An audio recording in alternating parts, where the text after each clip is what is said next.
कांग्रेस के senior leader Ghulam Nabi Azad कहते हैं कि असेंबली इंतखाबात कराने से पहले हुकूमत को जम्मू कश्मीर रियासत का दर्जा बहाल करना चाहिए। उन्होंने कहा कि इससे चुनाव में लोगों की शिरकत व शमूलियत में इजाफा होगा और जमहूरी निज़ाम मजबूत होगा। गुलाम नबी आज़ाद आज जम्मू में एक न्यूज़ कॉन्फ्रेंस से खिताब कर रहे थे। आप स्टेट बाद में दे दो, पहले दे दो, और अच्छे माहौल में आप स्टेट हुड दे दोगे इलेक्शन में, इलेक्शन से पहले 4 गुना आपकी ज़्यादा ये वोटिंग होगी, पार्टिसिपेशन होगी। तो किसी भी गवर्नमेंट को ये देखना चाहिए कि डेमोक्रेसी का सबसे बेस्ट चीज़ है कि लोगों की पार्टिसिपेशन कितनी है।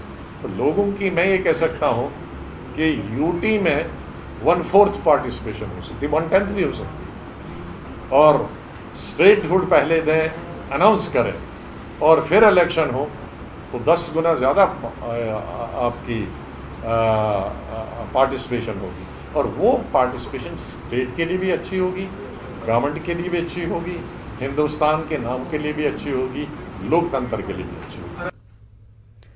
सीआईडी के हालिया हुक्मनामे के बारे में गुलाम नबी आज़ाद से सवाल किया गया था। याद रखे, पथराव करने के इल्ज़ामात का सामना कर रहे लोगों के सिक्योरिटी क्लियरेंस से मुताल्लिक सीआईडी ने अहकाम जारी किए।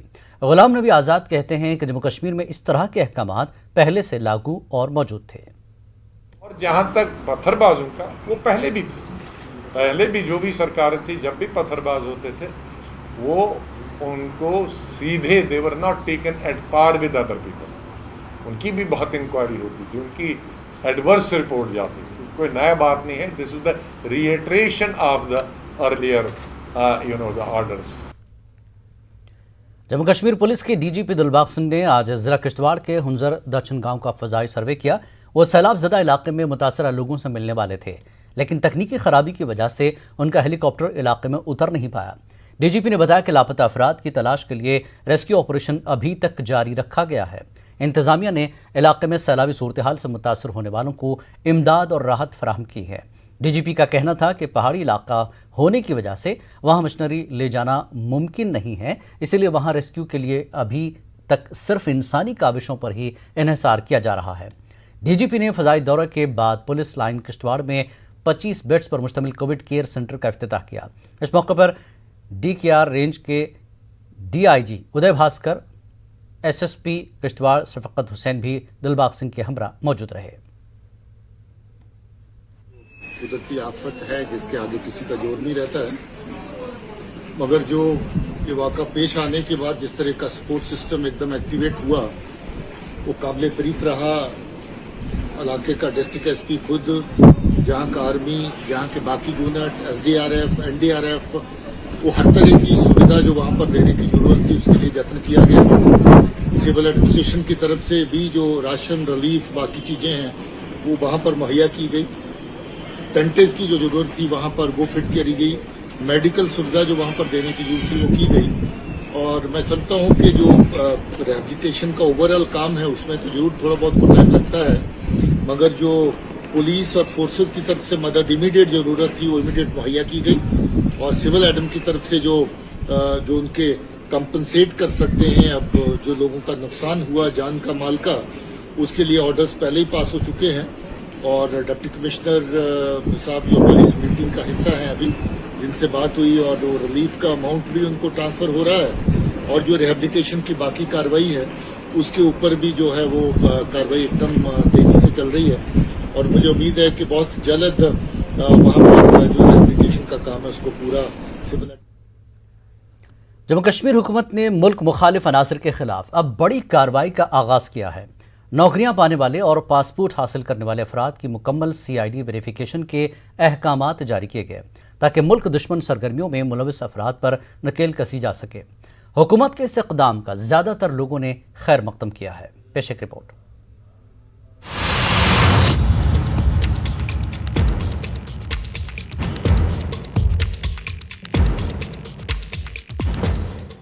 गुज़िश्ता कुछ वक्त से जम्मू कश्मीर में मुल्क दुश्मन अनासर के खिलाफ हुकूमत सख्त कार्रवाइयाँ कर रही है।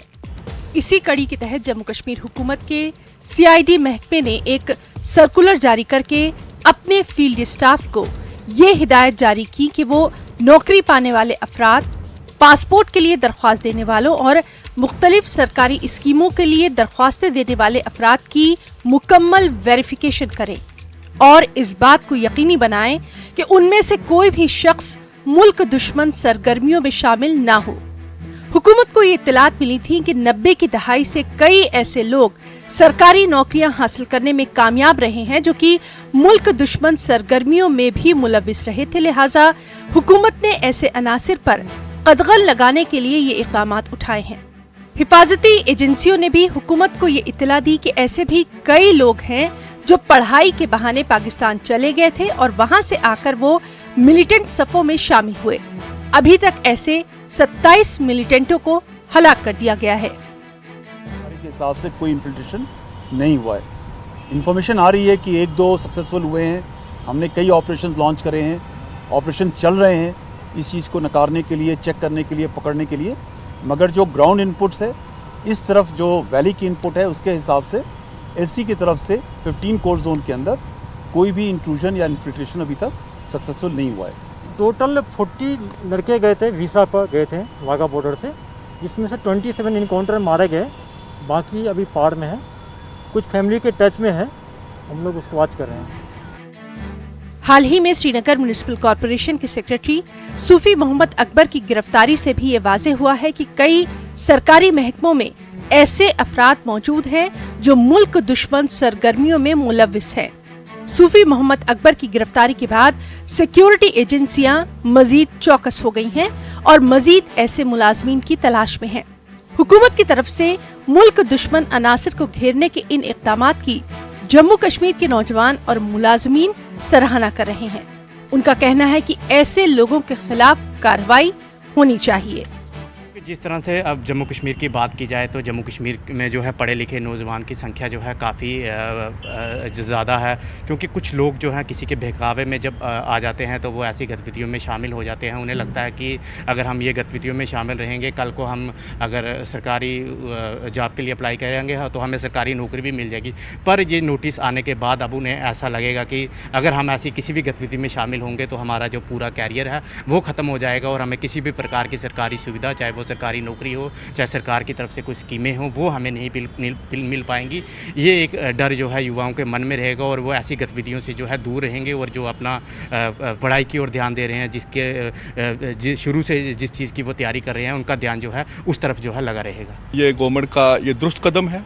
एंटी नेशनल जो भी एलिमेंट है, मैं ये कहता हूँ गवर्नमेंट जॉब की बात करते हैं, मैं कहता हूँ जितनी भी प्राइवेट इंडस्ट्रीज़ हैं जिनको ग्रांट इन एड मिलती है या कोई किसी किस्म की सब्सिडी मिलती है, एंटी नेशनल को वहाँ पे भी नौकरी नहीं मिलनी चाहिए। ये तो बड़ा अच्छी बात है। एंटी नेशनल अगर हैं तो दे आर मतलब उनको जॉब की ज़रूरत क्या है, उनको they should be in the jails also under law. हालांकि पीडीपी और नेशनल कॉन्फ्रेंस जैसी सियासी जमातें हुकूमत की तरफ से इस तरह के इक़दामात की मुखालिफत कर रही हैं। ताहम सीआईडी कश्मीर का ये हुक्मनामा मुल्क दुश्मन अनासिर पर कदगन लगाने के लिए जरूरी है। सभी सिक्योरिटी एजेंसियों और सीआईडी को मुतहर्रिक करके ऐसे मुल्क दुश्मन अफराद को अलग थलग कर दिया जाना चाहिए। ऐसे लोगों को निकाल बाहर करने की जरूरत है जो कि सरकारी महकमों में रहकर भी मुल्क के खिलाफ साजिशों में मसरूफ है। न्यूज़ 18 उर्दू के लिए जम्मू से समीर भट्ट की रिपोर्ट। सांबा में एक मरतबा फिर ड्रोन जैसी मुश्तबा शय देखने को मिली, जो सांबा के हरी ब्रह्मना में गुज़श्ता रात मुख्तलिफ मकामात पर देखी गई। रात 9 बजे से 11 बजे के दरमियान इसे देखा गया। इसके बाद पुलिस और फौज ने अलर्ट जारी किया। पुलिस की जानिब से सर्च ऑपरेशन भी चला गया। वाज़ेह के सांबा में पिछले 5 दिनों से लगातार ड्रोन जैसी मुश्तबा शय देखी जा रही है। इस वजह से लोगों में काफ़ी खौफ है। ऐसा आया है कि लोगों ने रात को ड्रोन की तरह कोई आसमान में उड़ती हुई एक चीज़ जो है वो 2-3 जगहों पे देखी गई है, जिसमें एक बड़ी ब्राह्मणा सिडको चौक, एक बिश्नाह रोड, एक यहाँ हमारे पुलिस स्टेशन के पास कहीं ये चीज़ें जो हैं स्पॉट की गई हैं। जैसा कि आपको पता है ये थोड़े दिन पहले जो है ये ड्रोन्स की एक दहशत जो है वो आम लोगों में फैली हुई है। जैसे परगवाल में एक हमारे पास इंसिडेंट हुआ जिसमें पुलिस ने एक ड्रोन जो था वो पाकिस्तान से जो आ रहा था उसको मार गिराया। तो सांबा में भी एक ड्रोन स्पॉट हुआ। ड्रोन से हथियार जो है वो ड्रॉप किए जा रहे हैं। तो उन सब चीज़ों को लेके, चूँकि बड़ी ब्राह्मणा जो है ये सारा मिलिट्री एरिया है, तो यहाँ पे पहले भी ऐसी टेररिस्ट जो है हरकतें होती रहती हैं, तो लोगों के अंदर एक दहशत का माहौल है। हमारी जो सिक्योरिटी एजेंसी हैं एरिया में वो काफ़ी सतर्क हैं। पुलिस की पेट्रोलिंग है, आर्मी की पेट्रोलिंग है, वो पूरी नाइट पेट्रोलिंग कर रहे हैं। तो हमें पूरी उम्मीद है कि हमारी जो ये हमारी सुरक्षा एजेंसियां हैं ये इनके जो मंसूबे हैं उनको नाकाम करने में सफल होंगे। आप ठीक मेरे पीछे देख सकते हैं, जम्मू कश्मीर पुलिस के जवान जो है लगातार रात भर से सर्च ऑपरेशन जो है इसी इलाके में चलाया जा रहा है। आपको फिर एक बार बता दूं कि रात का 10 बजे का समय था जिस वक्त स्मैलपुर का एरिया है उसमें टेरिटोरियल आर्मी का जहां बेस कैंप है वहां पे देखी गई और बड़ी ब्राह्मणा पुलिस स्टेशन के आसपास के नज़दीक ये मूवमेंट को देखा गया। और जम्मू कश्मीर पुलिस लगातार चप्पे चप्पे को खंगाल रही है, कहीं उन ड्रोन की तरफ से कहीं कोई हथियार ना गिराए गए हों। श्याम सुंदर, न्यूज़ 18 सांबा। अगरीकलान मागाम में श्रीनगर गुलमर्ग हाईवे पर आज सुबह मशकूक अशिया पाई गई। फोर्सेस ने जब उसकी तलाशी ली तो वो राइस कुकर निकले। इतला मिलते ही फौरन जम्मू कश्मीर पुलिस, फौज की 2RR और CRPF मौके पर पहुंच गई। स्नाइपर डॉग और बम स्क्वाड लेकर फोर्सेस ने यहां मुआयना किया। बम स्क्वाड ने यहां बड़े चारों राइस कुकर खाली पाए। इन मशकूक कुकर्स को फोर्सेस ने अपने कब्जे में ले लिया। इस ऑपरेशन के लिए आसपास के पूरे इलाके में मुहासरा किया गया था। श्रीनगर गुलमर्ग हाईवे पर ट्रैफिक को भी 1 वे कर दिया गया था। राइस कुकर खाली पाए जाने के बाद ट्रैफिक की आमदरफ्त को बहाल किया गया। कहा जा रहा है कि शायद किसी चोर ने वारदात अंजाम देने के बाद इन राइस कुकर्स को यहां छोड़ा होगा।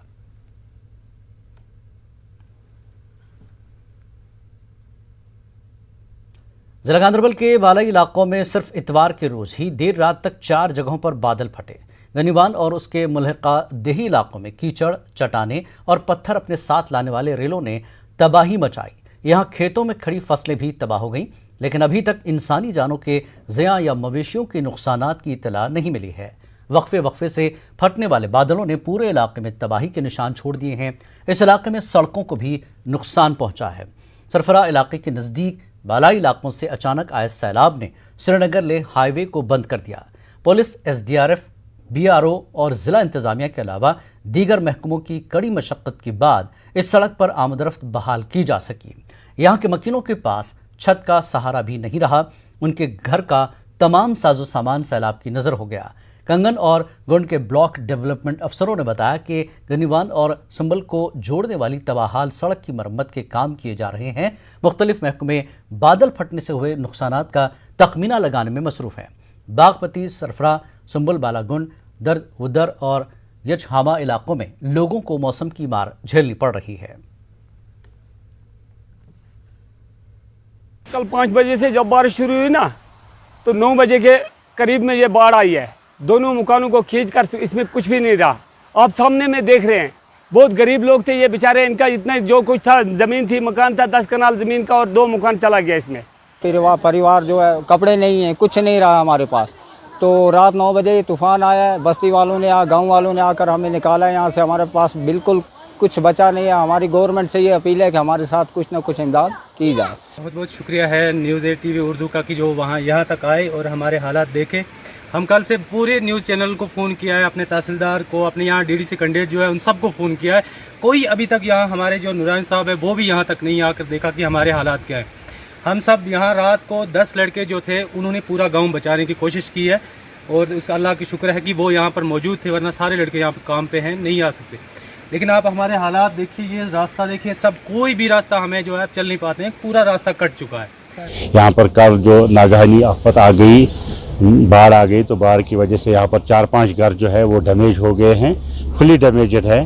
तो मगर अल्हम्दुलिल्लाह उनका ऑलरेडी जियो टैग हो चुका है और we are expecting by the grace of almighty कि विद इन दिस मंथ उनकी हम असिस्टेंस हम छोड़ेंगे। जो ही हम as and when we receive financial assistance from government of India हम उनको छोड़ेंगे। तो हमारी प्रायोरिटी वही 4 घर रहेंगे जो यहाँ पर डैमेज हुए हैं, पहले प्रायोरिटी वो रहेंगे। दूसरा यहाँ पर जो प्रोटेक्शन बंड्स है, जो नाले हैं वो भी डैमेज हुए हैं, तो उसका भी हमने एसेस किया।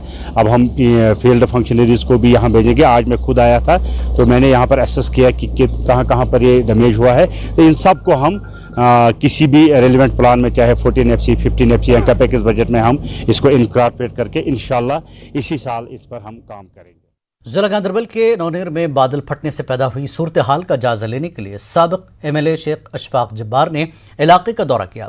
मुतासरा इलाकों के इस तफसीली मुआयने में DDC चेयरपर्सन नुज़हत अशफाक भी शामिल रहीं।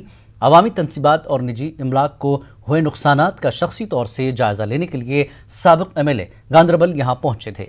DDC चेयरपर्सन और शेख अशफाक जब्बार ने मुतासरा खानदानों के साथ इजहार हमदर्दी करते हुए उन्हें हर मुमकिन मदद फराहम करने का यकीन दिलाया। इस दौरे में शामिल मुख्तलिफ महकमों के अफसरान पर दोनों लीडरान ने जोर दिया कि वो पाइपों, बिजली सप्लाई के खंभों जैसे दीगर तबाहशुदा बुनियादी ढांचों की जल्द से जल्द बहाली को यकीनी बनाए ताकि मुतासरा इलाकों में बिजली और पानी की सप्लाई मुमकिन हो सके। दरियासना DDC चेयरपर्सन नुज़हत अशफाक ने कुदरती आफात से निपटने के लिए एक जामे डिस्ट्रिक्ट डिजास्टर मैनेजमेंट प्लान बनाने पर जोर दिया।